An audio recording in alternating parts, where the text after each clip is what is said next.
Recently, one of you commented and asked me to try and recreate a sound from a Perception remix of Sounds of Madness.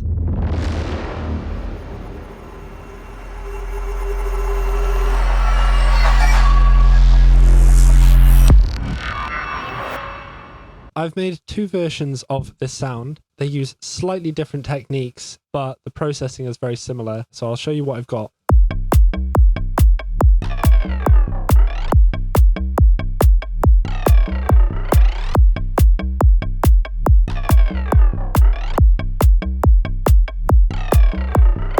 And the second idea is like this.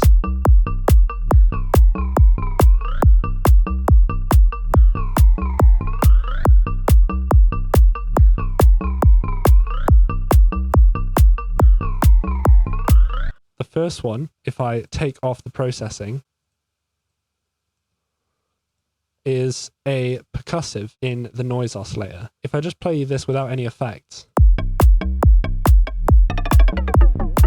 it is using this modulation here to affect the pitch of this percussive. The other modulation that I have is this on-off modulation for the sustain of our main volume. Because the thing is with putting in a percussive into the noise oscillator is if you have it on one-shot mode, it will just play the sound once. However, I've got it on looping mode here, which is the default. That means that when the sustain is open, the sound will repeat. And as we're playing with the pitch, the amount of time that it takes to play through the sample and repeat it increases and decreases, which is why you're getting this acceleration and deceleration effect. So also note that in the MIDI, I have a longer note for the second half when I've got the sustain up so that we can have that fluid LFO movement.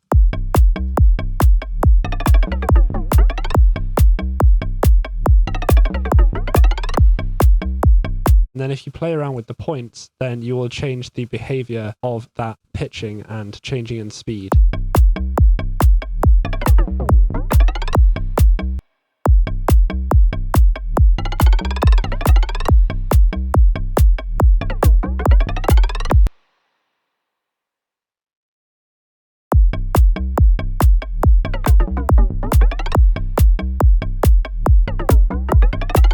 Right. And then these effects are what really gives it that dissolving quality. So what I've got to start off with, delay set to 61 milliseconds, which is the time it takes for a single cycle of a C note. So what I've got is I've got this rate dropping at specific intervals here.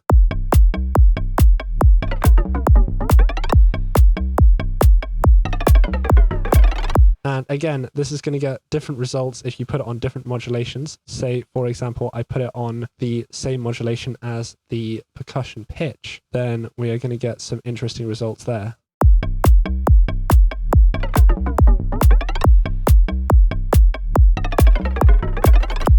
And then playing with the range is going to affect how it sounds also. I might go ahead and attach a modulation onto the feedback to change the intensity of this effect.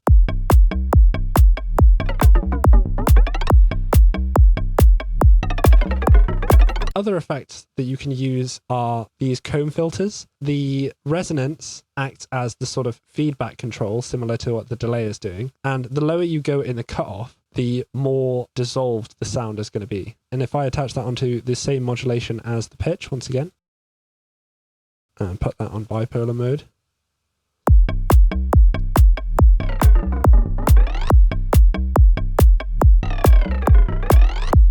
And you can get a extremely similar effect by using a flanger, which is just another variation of a comb.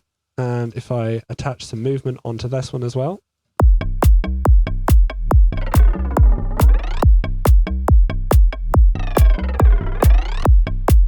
that is creating remarkably similar effects. And then you can mix and match. You could use maybe the delay and the flanger.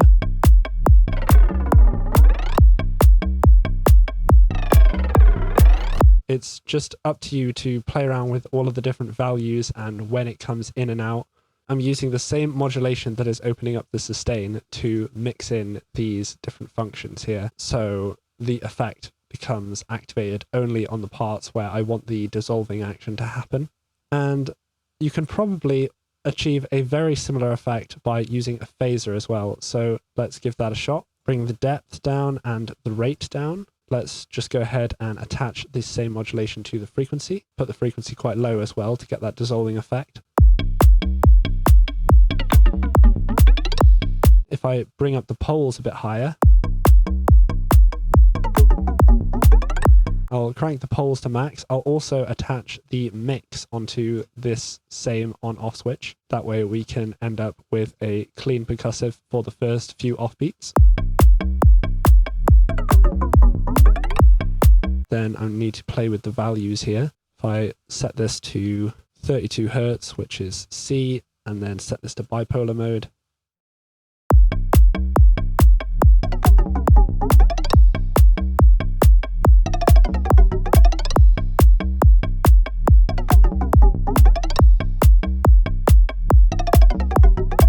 Moving on to the second example, this is pretty much using all of the same processes that I just showed, except the source sound is different. Rather than using a percussive, I'm just using the sampler within Serum, and I'm not even automating the sustain on this one. It's all just straight offbeats. So basically what I've done is I've just dragged in one of my glassy atmosphere type sounds. I've got a tutorial on how to make those if you want to go and check that out. I'll put that in the description. I can then scrub through with the starting position and choose different hits for this sound.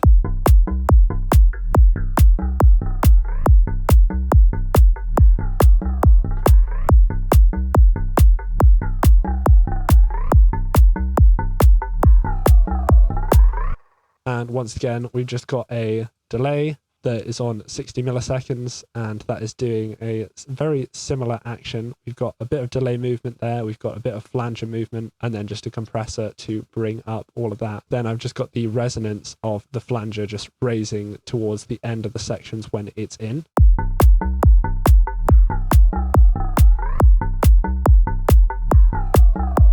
And again, playing with the cutoff is going to change how the breaking apart feels.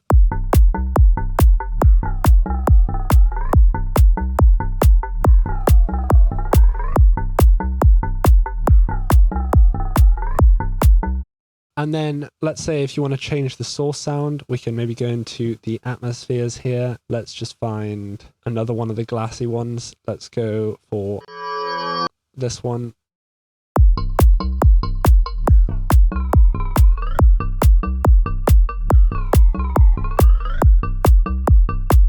We can maybe even use this main modulation to automate the decay, so we have slightly different note lengths at different parts.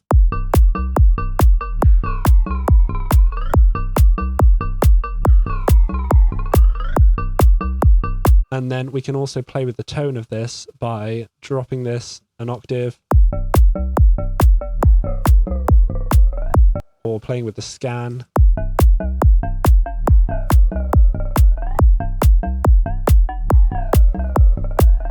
Maybe put it up a few octaves.